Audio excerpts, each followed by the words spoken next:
গণ অভ্যুত্থান, 24-এর গণ অভ্যুত্থান, আতিক গাজীর হাতের বিনিময়ে অর্জিত গণ অভ্যুত্থান, 24-এর গণ অভ্যুত্থান, আমার ভাইদের চোখের বিনিময়ে অর্জিত গণ অভ্যুত্থান।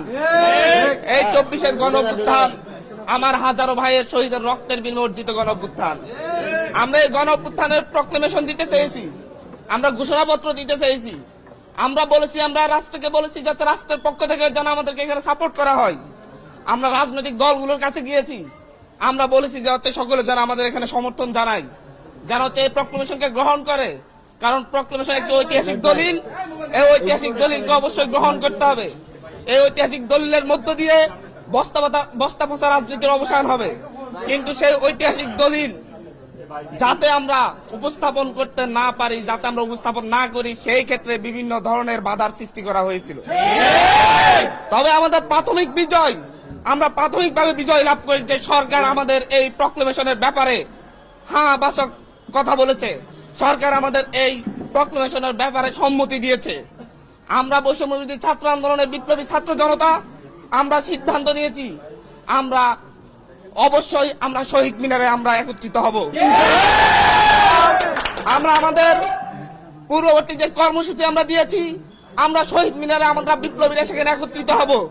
আমাদের সরকারের পক্ষ থেকে প্রক্লেমেশন আসবে, কিন্তু তাই বলে আমাদের একত্রিত হওয়া বন্ধ হয়ে যাবে না। আমাদের সেখানে আগামীকালকে আহত থেকে শুরু করে আহতদের থেকে শুরু করে শহীদ পরিবার এবং সারা ঢাকা শহরের মা বোনেরা যেভাবে 5ই আগস্ট রাজপথে নেমে এসেছিল, প্রতিটি বাড়ি ঘর থেকে যেভাবে রাজপথে নেমে এসেছিল, তারা প্রক্লেমেশনের পক্ষে আমাদের পক্ষে অবস্থান নিবে। রাজপথে আমাদের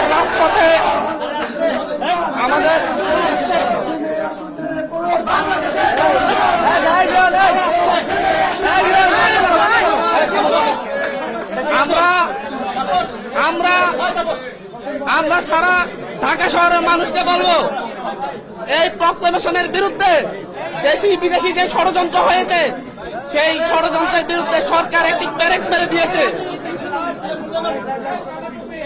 আমরা এই দেশের মানুষের উদ্দেশ্যে বলবো, আমাদের প্রক্লেমেশন যাতে আমরা করতে না পারি, সেই ক্ষেত্রে দেশি বিদেশি ষড়যন্ত্র হয়েছে, সেই ষড়যন্ত্রের ব্যারেক মেরে দিয়েছে আমাদের অন্তর্বর্তীকালীন সরকার।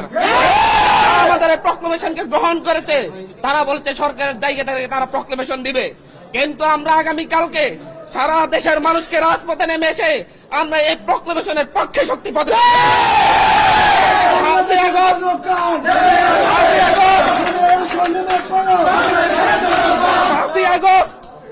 5ই আগস্ট ঢাকা শহরের প্রতিটি বাড়িঘর থেকে মানুষ নেমে এসে এদেশের গণ অভ্যুত্থানের পক্ষে শপথ নিয়েছিল। এদেশের গণ অভ্যুত্থানে এদেশের ফ্যাসিস্ট হাসিনার বিরুদ্ধে মানুষ রাজপথে নেমে এসেছিল। আগামীকালকে সেই জায়গা থেকে, সেই গণ অভ্যুত্থানের অংশীদারিত্বের জায়গা থেকে যারা আমাদের ঢাকা শহরের যত মানুষ সেই 5ই আগস্ট রাজপথে নেমে এসে শেখ হাসিনার বিরুদ্ধে স্লোগান ধরেছিল, শেখ হাসিনাকে না বলেছিল, আগামীকালকে ঢাকা শহরের প্রতিটি মানুষ আমার শহীদ ভাইদের রক্ত অর্জিত গণ অভ্যুত্থানের প্রক্লেমেশনের পক্ষে রাস্তায় নেমে এসে আমাদের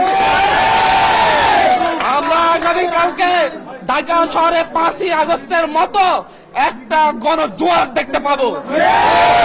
এখান থেকে আমরা অন্তর্বর্তীকালীন সরকার যে প্রক্লেমেশনের পক্ষে যে অবস্থান নিয়েছে, সেই অবস্থানকে সমর্থন জানাবো। আমরা দেশের মানুষ সমর্থন জানাবে, যাতে ভবিষ্যতে আর কেউ ষড়যন্ত্র করে প্রক্লেমেশনের পথ রুদ্ধ করে দিতে না পারে। আমাদের 71-এর প্রক্লেমেশন আছে, 24-এর প্রক্লেমেশন হবে, এটা গভর্নমেন্টের জায়গা থেকে হবে, কিন্তু সেটার জন্য আমাদের সমর্থন এই দেশের মানুষ আগামীকালকে সমর্থন জানিয়ে দিবে।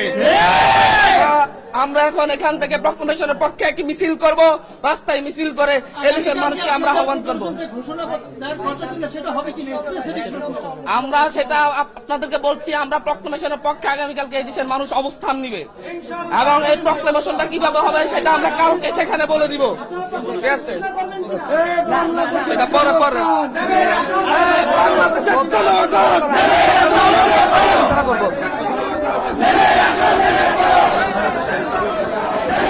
কথা বলছিলেন সমন্বয়ক বৈষম্যবিরোধী ছাত্র আন্দোলনের মুখ্য সংগঠক হান্নান মাসুদ। তিনি যেটি বলছিলেন যে আগামীকালকে যে জুলাই বিপ্লবের ঘোষণাপত্রের প্রকাশ করার কথা, সেটার পক্ষে অবস্থান নেওয়ার জন্য তারা শহীদ মিনারে অবশ্যই জড়ো হবে এবং তারা তাদের বিপ্লবী অবস্থান অবশ্যই সংহত রাখবে।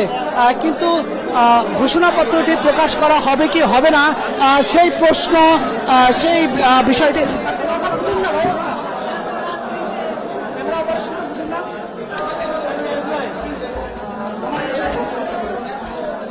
জুলাই বিপ্লবের যে ঘোষণাপত্র, সেই ঘোষণাপত্রটি প্রকাশ হবে কি হবে না সেটা নিয়ে পরিষ্কারভাবে যদিও বলা হয়নি, তবে তারা বলছে তারা আগামীকালকে শহীদ মিনারে অবশ্যই যাওয়া হবে এই ঘোষণাপত্রের পক্ষে। একই সঙ্গে